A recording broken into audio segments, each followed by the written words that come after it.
So the cuts have begun to come in. I mean, we keep teasing this, that there's going to be huge names that are going to let go. This morning with the Chiefs cuts, as you mentioned, an example of that. They cut their left tackle and right tackle. Now, some context here. This frees up $18 million in cap space for the Kansas City Chiefs. They needed that. And Eric Fisher's coming off a torn Achilles. Mitchell Schwartz coming off back surgery. And I believe he might actually retire out of all this anyway. So at least that's something that's on the table as we record this right now. But an example of how teams are going to have to cut starters. And they're not the only ones. The Titans cut Malcolm Butler. The Saints cut Janoris Jenkins. There's starters that are going to end up on the market, and teams are going to hope they can sign other guys for less money, which is something that could be on the table here for the Bears, too, as they have some tough decisions they have to make. Do you cut somebody for cap relief and then sign somebody else cheaper? This is what we kind of hinted at our last podcast, right? We didn't know what the firm number was going to be last time we spoke. Now it's officially at $182 million and a half, 182.5. The Bears have some overages, so they're roughly around $190 million for this year. But yeah, they got to make some moves, man. We talked about how teams have to manipulate the cap and how the Bears are one of the teams they have to do that more significantly more than others. But what happens here? Like, what do? They have to start manipulating it after picking up the franchise tag on Allen Robinson. What's the answer? Where does this go? Is it Kyle Fuller? Is it Akeem Hicks? Like the most, like the easiest cut to save money right away is Akeem Hicks. But we talked about this last podcast. You don't want to do that. He's still a darn good player.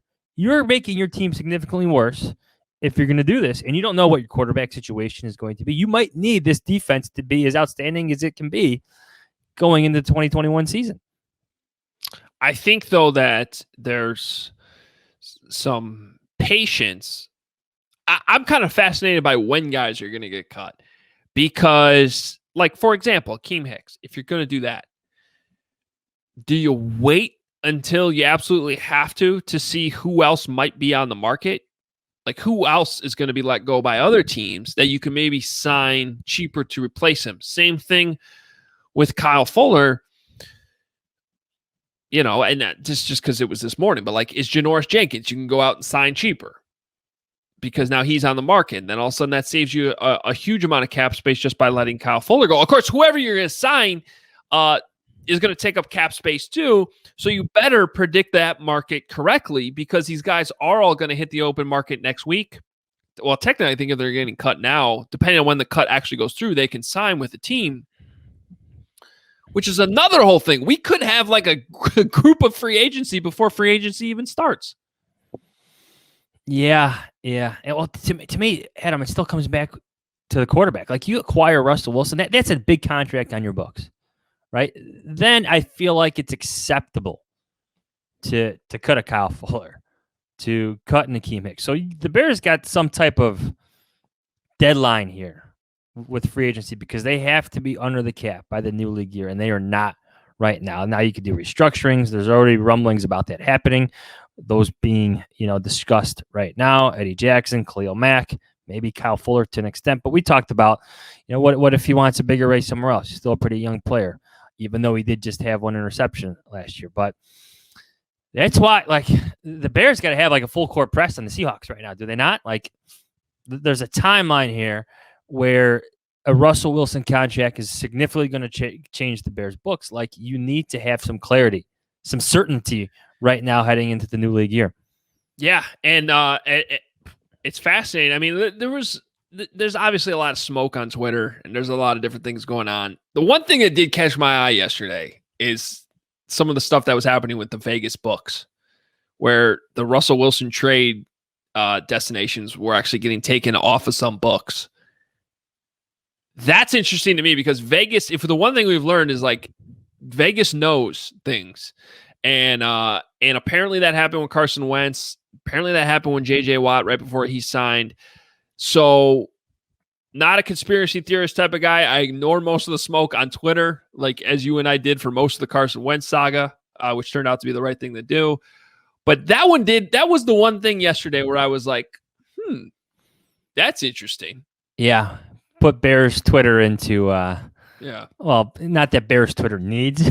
No, you don't have to do much to get Bears Twitter going. Any reason to get going, but Bears Twitter, they ate it up. I was texting with our friend Sam Panayanovich. I think I said his name right there. Sorry, Sam. About, well, he's a betting expert, right? This is his expertise. He's working out for Nesson now in Boston. Yes. So Russell Wilson and the Bears bets are back up on DraftKings this morning. So I don't know if there was some rumors going around the betting world and things needed to be set right. I could pull this up to see what he told me. But it does. What did he say, sir? It happens all the time when they're liable and have to iron out their prices. So did the prices change? I guess so. I'm not following them closely because I do think like it's there's some unbelievable qualities to this. Like it's the Seahawks. There's no reason for them to trade Russell Wilson. Right? Let's get that straight. There's no reason for them. Like, well, unless they work. Like, didn't Russell Wilson just have a hand in hiring their next offensive coordinator? Like, wasn't he part of the process? Unlike Deshaun Watson, like, there's a relationship that could be potentially saved here, right? Like, I'm not reading the situation wrong. The reason to trade him, I guess, is that a lot of people believe that he's going to be gone anyway, eventually. And so within like 3 years, that's a lot of time for like Pete Carroll's an old coach. This isn't but here's one reason. You're right. Pete Carroll is an old coach, which is one reason why, if it came down to a him or me type situation, I mean, if I'm the Seahawks, as good as Pete Carroll has been, and they have one of the best cultures in the NFL, which I'm a huge believer in. You set your standards, you create a culture, and then you plug the players in and out. Almost like how it works in college. Well, that is how it works in college football. It's a little bit harder to pull off at the NFL level. But Seattle has been one of the few franchises that's been able to do that consistently over the last decade. Now, you get rid of Pete Carroll, that all changes. But if it becomes a him or me type situation between Russell Wilson or Pete Carroll, you might be inclined to go with Russell Wilson. So the point is, if they go through another season together and things get uglier, which is possible, Pete Carroll could be the one out. So if you're Pete Carroll, maybe that's a reason why you're open to trading Russell Wilson. If I'm Pete Carroll, the quarterback abyss, purgatory, that we know extremely well here in Chicago. Oh, yeah.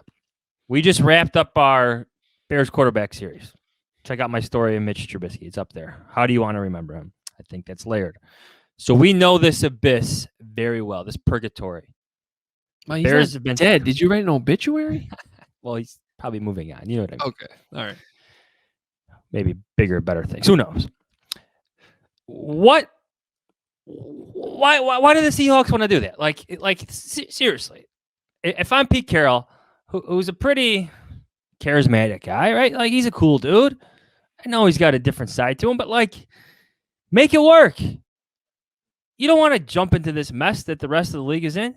You lucked into Russell Wilson, 8 years ago, 9 years ago, whatever it was, mid-round pick. You lucked into him.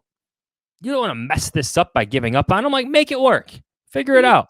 You think I don't think they lucked into him. I think they did what the Bears should be doing right now, which is no. I think the point here, Adam, is they took multiple swings at quarterback. They signed Matt Flynn to a lot of money, and then they drafted one. They figured out the guy they drafted was better. Right. I think the argument here is if they knew Russell Wilson was going to be Russell Wilson, you don't take him in the third round. Like, take him earlier, right? Like, that's the argument. So, but they took a swing, got it right.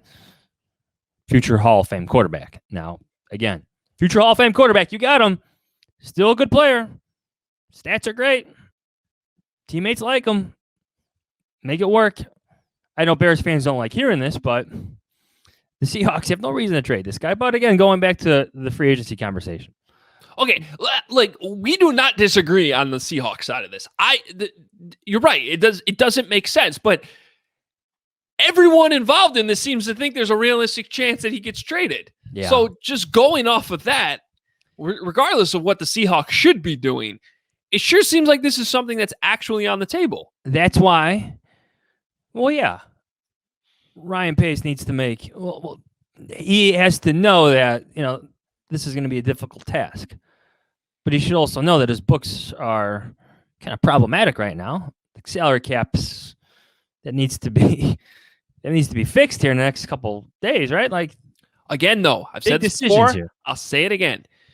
You can trade for Russell Wilson and then restructure his contract, extend him. You could trade for him and extend him and bring down his cap number in 2021. I think, you better do that quickly because the new league year is quickly approaching here. Another reason to get this thing done quickly. Yeah, that's what I mean. There's a deadline here for the Bears because of their own books, and they're over the cap again. If you don't know you're getting Russell Wilson, are you ready to give up on Kyle Fuller yet? Are you ready to give up on Akeem Hicks? You might need those guys if this is your all-in last chance, last stand season. Yeah. Well, it's complicated, and a lot of teams are making moves right now. We're waiting for the Bears to make some moves, and they tend to take things right down to the deadline. So I don't know if anything will happen today, this weekend. Maybe it'll all be Tuesday, but there is a lot to sort through because they are the number's always fluid. What are they, like 18 million over the cap? Yeah, right now, somewhere in that range. A quick restructure can fix that. Before you know it, you're 12 million over the cap. Another restructure, another extension, you're $10 million over the cap. Like this, it's always fluid, and the Bears are working on this. But I think the certainty and the clarity that you need at the quarterback position will help your decision making immediately. Yeah. Well, they do have to be under that cap number, though. Yeah, I know. By next Wednesday. That's part of the deadline. That's part of the deal. So they have moves that need to be made, and we'll continue to discuss them as they happen.